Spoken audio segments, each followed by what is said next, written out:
बिस्मिल्लाहिर्रहमानिर्रहीम। Dear students, अस्सलाम वालेकुम।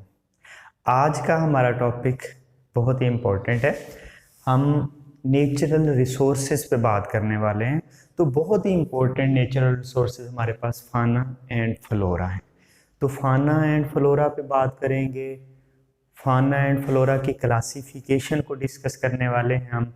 और उसके बाद जो है हम सिस्टम्स ऑफ क्लासिफिकेशन, उसमें हमारे पास आर्टिफिशियल सिस्टम है, नेचुरल सिस्टम ऑफ क्लासिफिकेशन है, फाइलोजेनेटिक है, मॉडर्न है, वेरियस क्राइटेरिया ऑफ क्लासिफिकेशन हम डिस्कस करने वाले हैं। तो बहुत इंपॉर्टेंट टॉपिक है हमारा बॉटनी का ये। वैसे भी इम्पोर्टेंट है, और जिन लोगों ने आने वाले वक्त में कम्पिटिटिव एग्ज़ाम देने हैं, जैसे Punjab public service commission, FPS है, तो बॉटनी में इस साइड से एमसीक्यूज़ आते हैं। तो वो भी हम डिस्कस करेंगे कि कौन से एमसीक्यूज़ जो हैं वो इम्पोर्टेंट आ सकते हैं। तो चलते हैं हमारे लेक्चर की तरफ। देखें, मैंने फ्राई किया है, हाफ फ्राई कर दिया है तकरीबन लेक्चर। तो जल्द अज जल्द जो है ख़त्म हो जाएगा। लेक्चर पूरा सुनिएगा, उसके बाद आप लोगों से कुछ क्वेश्चन जो हैं वो पूछे जाएंगे, उनके आंसर्स आप दीजिएगा। तो फर्स्ट है हमारे पास फाना। फाना जो है किसी लोकेशन, किसी जगह पे जो एनिमल्स हैं, तमाम एनिमल्स, उन्हें हम फाना का नाम देते हैं। उसके बाद हम फ्लोरा की बात करें तो किसी एरिया में जो प्लांट्स हैं उन्हें हम फ्लोरा कहते हैं। तो फाना, फ्लोरा और दूसरे ऑर्गेनिजम्स मिलके किसी एक एरिया की बायोडाइवर्सिटी बनाते हैं।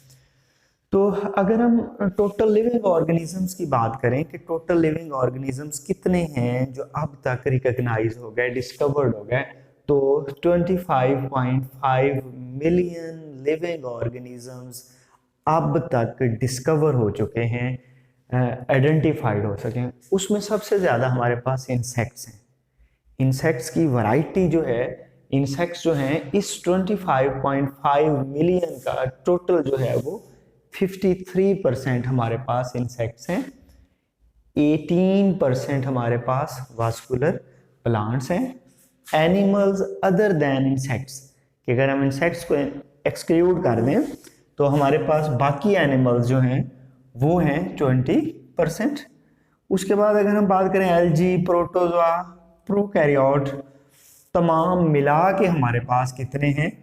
99.4%। तो एल्गी जो है ये प्लांट्स नहीं है, ये प्रोटिस्ट है, आपको पता होगा। प्रोटोजोआ भी प्रोटिस्ट हैं। प्रोटिस्ट जो है उन्हें हम एक्सक्लूजन कहते हैं। जो किसी किंगडम में नहीं आते उनका एक अलहदा किंगडम जो है प्रोटिस्ट है। तो एल्गी जो है प्लांट से मिलता है, लेकिन उसमें कुछ डिफरेंसेस हैं, इसलिए एक अलहदा ग्रुप में रखा गया। प्रोटोजोआ इस तरह। प्रोकैरियोट, प्रोकैरियोट ऐसे ऑर्गेनिजम्स को कहते हैं जिनमें न्यूक्लियस नहीं होता, वेल डिफाइंड न्यूक्लियस नहीं होता, डबल मेम्ब्रेन बॉन्ड ऑर्गेनेलीज नहीं होती, तो उन्हें जो है वो प्रोकैरियोट्स हम कहते हैं। तो ये हमारे पास लिविंग ऑर्गेनिज्म का एक स्केच है कि कितने परसेंट किसका पार्ट है लिविंग ऑर्गेनिज्म में। उसके बाद हम क्लासिफिकेशन की अगर बात करें तो हम डिफाइन करते हैं क्लासिफिकेशन को, the arrangement of living organisms into groups and sub groups on the basis of similarities is called classification. तो हम लिविंग ऑर्गेनिजम्स को क्लासीफाई करते हैं वेरियस ग्रुप्स में, सब ग्रुप्स में, on the basis of similarities, इसे क्लासिफिकेशन कहते हैं। अगर हम बात करें बेसिस ऑफ क्लासिफिकेशन, तो स्टूडेंट्स क्लासिफिकेशन किस बेस पे की जाती रही है पहले और अब भी की जा रही है?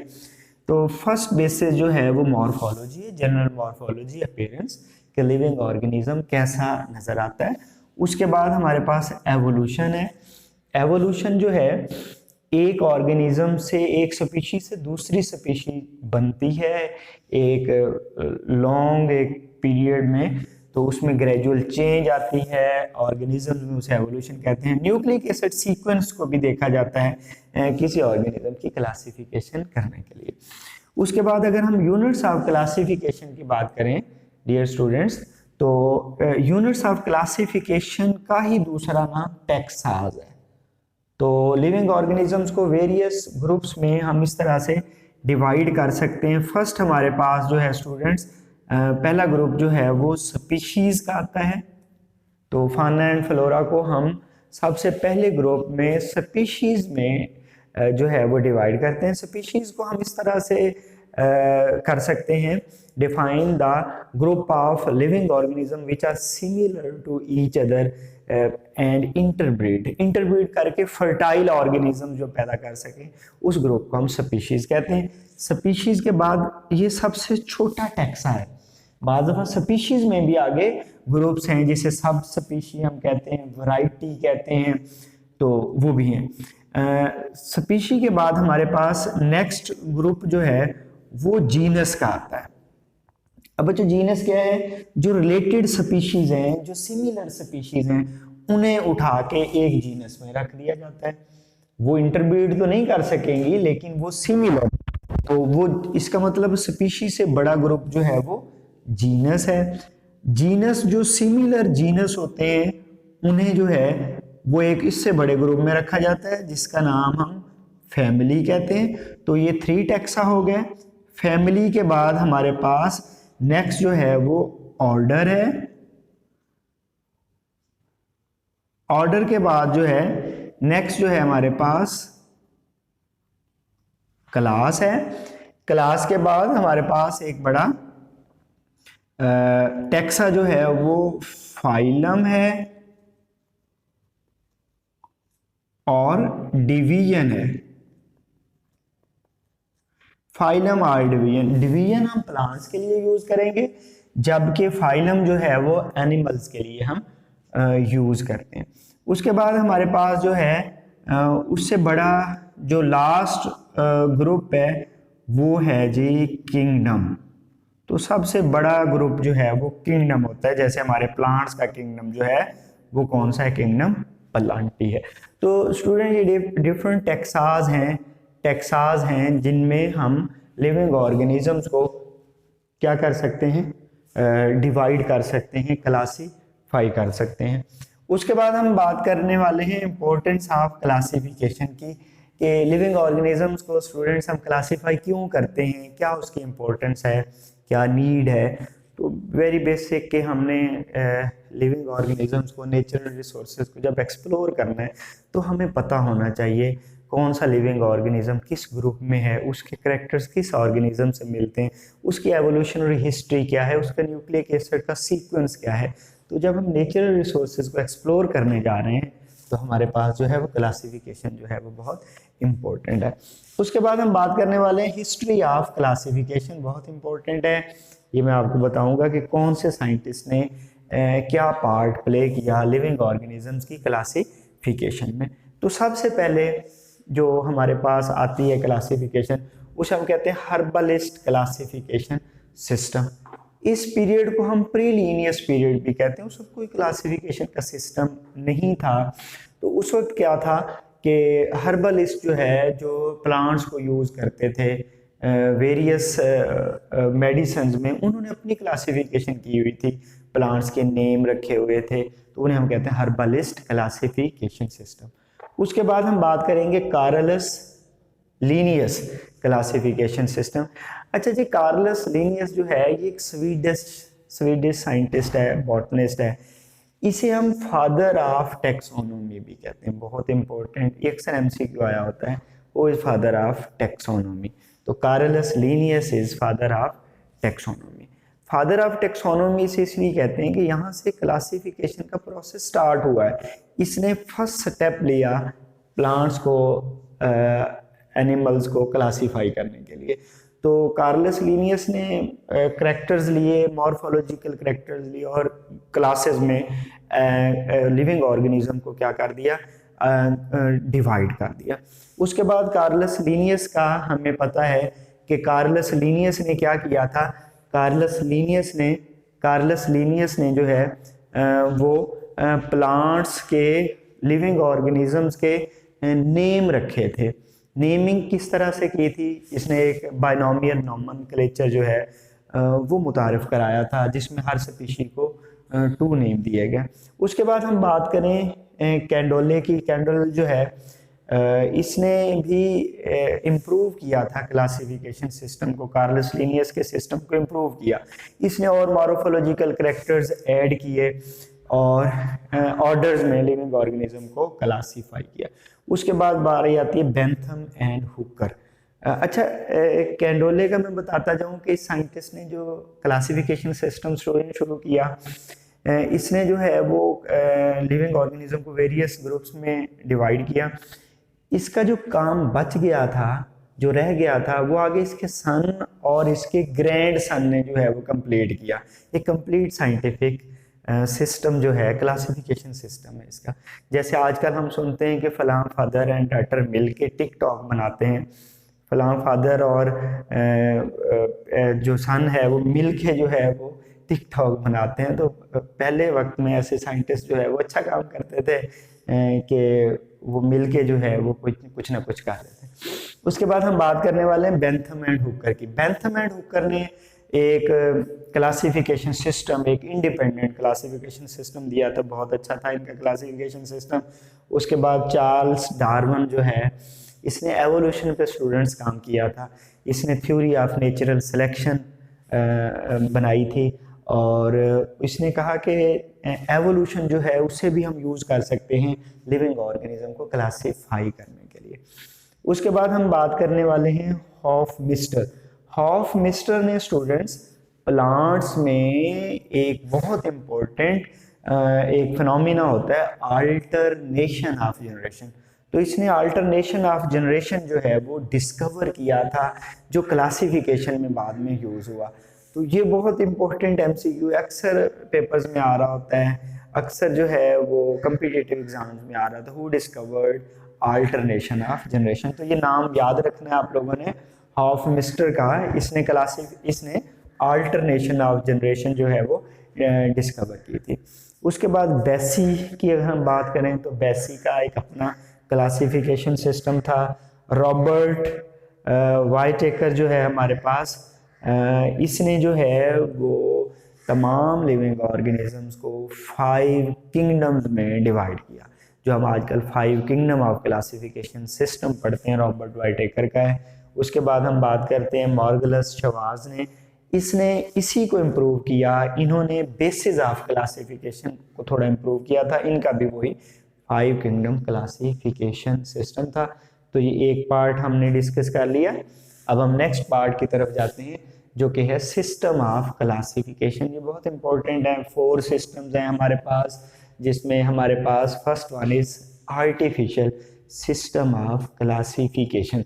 ये क्या है, इसे हम आर्टिफिशियल क्यों कहते हैं, इसकी एग्जांपल क्या है? तो यहाँ से एमसीक्यू वेरियस एग्जाम में आ रहा होता है कि which one is artificial system of classification, examples पूछी होती हैं। इसका पूछ सकते हैं, इसका किसने इंट्रोड्यूस कराया, क्यों कहते हैं। तो ये खासा इंपॉर्टेंट है। मेरा ख्याल है तमाम बॉटनिस्ट को ये सिस्टम्स ऑफ क्लासिफिकेशन का पता। आर्टिफिशियल सिस्टम ऑफ क्लासिफिकेशन में स्टूडेंट्स क्या किया जाता है, सिर्फ 1 और 2 मॉर्फोलॉजिकल कैरेक्टर्स है हमारे पास। मॉर्फोलॉजी के 1 और 2 कैरेक्टर की बेस पे लिविंग ऑर्गेनिज्म के ग्रुप्स बना दिए जाते हैं। जैसे आप कहें 2 लोगों के अगर नाक बड़ी है, हम उन्हें कहेंगे ये बहनें हैं या भाई हैं आपस में, और कैरेक्टर्स का हमें पता ही ना हो, तो इसलिए इसे हम क्या कहते हैं, आर्टिफिशियल सिस्टम कहते हैं। तो स्टार्ट में ऐसा ही था कि जिस प्लांट के फ्लावर एक जैसे हैं, कलर एक जैसा है, उसे एक ग्रुप में रख दिया। लेकिन उसमें हेल ऑफ डिफरेंसेस हो सकते हैं। जिसके लीव्स एक जैसे थे उन्हें एक ग्रुप में रख दिया, उनमें भी बहुत सारे डिफरेंसेस थे। तो इसलिए हम इसे कहते हैं आर्टिफिशियल सिस्टम ऑफ क्लासिफिकेशन। तो कार्लस लीनियस का जो सिस्टम है, जिसे हम लीनियस सिस्टम ऑफ क्लासिफिकेशन बोलते हैं, तो लीनियस सिस्टम जो है स्टूडेंट्स हमारे पास आर्टिफिशियल सिस्टम ऑफ क्लासिफिकेशन की एग्जाम्पल है।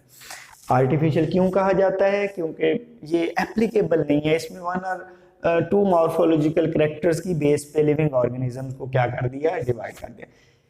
नेचुरल जो है इसमें सेट ऑफ कैरेक्टर्स देखा जाता है, सिर्फ एक कैरेक्टर नहीं देखा जाता है। इसमें set of various morphological characters हैं, बहुत सारे कैरेक्टर्स देखे जाते हैं। फिर उनके सेम ग्रुप जो है वो बनाए जाते हैं। ये एप्लीकेबल है, नेचुरल है, इसमें सिर्फ जो है एक करेक्टर नहीं देखना। तो नेचुरल सिस्टम ऑफ क्लासिफिकेशन में जैसे वो नेचुरल सिलेक्शन है, वहाँ से भी कुछ इंफॉर्मेशन इसमें ऐड की गई। तो ये हमारे पास इसकी एग्जांपल जो है वो है Bentham and Hooker. Bentham and Hooker का हमने वहां भी पढ़ा कि इन्होंने क्लासिफिकेशन सिस्टम दिया था। तो बहुत अच्छा सिस्टम है इनका classification system Bentham and Hooker का।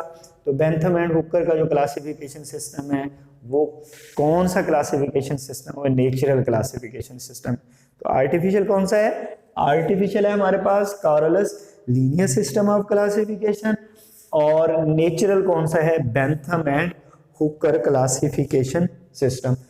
फाइलोजेनेटिक में हम वेरियस फाइलोजेनेटिक कैरेक्टर जो हैं वो देखते हैं। सिर्फ जो है वो कहते हैं कि सिर्फ मॉर्फोलॉजी जो है वो ज़रूरी नहीं है, मॉर्फोलॉजी के साथ फाइलोजेनेटिक एवोल्यूशनरी कैरेक्टर्स भी देखे जाते हैं। तो इसे हम क्या बोलेंगे? फाइलोजेनेटिक क्लासिफिकेशन सिस्टम जो है हम कहेंगे। तो फाइलोजेनेटिक क्लासिफिकेशन सिस्टम में हमारे पास बेसी, वहाँ एक नाम आया था, बेसी का सिस्टम जो है, बेसी जो है वो क्लासिफिकेशन सिस्टम आ जाता है हमारे पास। इसमें और भी आ जाता है एंगुलर एंड प्रिंटल क्लासिफिकेशन सिस्टम। तो स्टूडेंट्स हमारे पास 2 एग्जांपल्स हैं फाइलोजेनेटिक क्लासिफिकेशन सिस्टम की, जिसमें लिविंग ऑर्गेनिजम्स को डिफरेंट ग्रुप्स में हम डिवाइड करते हैं on the basis of phylogenetic characters, evolutionary characters. उसके बाद हम last one is modern system of classification. तो मॉडर्न सिस्टम ऑफ क्लासिफिकेशन में ये मॉडर्न है, पहले उस वक्त जो है कुछ चीज़ें नहीं थी, अब आ गई हैं। तो उस बेस पे लिविंग ऑर्गेनिजम्स को हम क्लासीफाई करते हैं। यहाँ मैंने लिखा है क्राइटेरिया ऑफ क्लासिफिकेशन, कि जो अब चल रहा है उसमें हमारे पास मॉर्फोलॉजी है, एनाटॉमी है, कैरियोलॉजी स्टूडेंट्स क्रोमोसोम की स्टडी को बोलते हैं। उसके बाद हमारे पास एम्ब्रियोलॉजी है, उसके बाद पेलिनोलॉजी पोलन ग्रेन्स की स्टडी है, बायोकेमिकल्स हैं, फाइटोजियोग्राफी, ये सब को मिला के इस क्राइटेरिया को लिविंग ऑर्गेनिज्म की जो क्लासिफिकेशन की जाएगी वो तो बेस्ट होगी। तो इस सिस्टम को इस क्राइटेरिया के साथ अगर हम क्लासिफिकेशन करेंगे तो इसे हम क्या बोलेंगे? Modern system of classification system कहेंगे। तो इसकी एग्जांपल की अगर हम बात करें तो तख्ताजान जो है, तख्ताजान क्लासिफिकेशन सिस्टम जो है हमारे पास इसकी एग्जांपल है। तो ये बहुत इंपॉर्टेंट है हमारे पास natural, artificial system of classification, natural system of classification, phylogenetic, modern. आपको पता हो कि आर्टिफिशियल क्यों कहते हैं और इसकी एग्जांपल क्या? Linear system. नेचुरल क्यों कहते हैं? इसमें सेट ऑफ कैरेक्टर्स हैं, इसकी example Bentham and Hooker. Phylogenetic क्यों कहते हैं? फाइलोजेनेटिक कैरेक्टर्स की वजह से, और इसकी एग्जांपल हमारे पास बेसी और एंगुलर।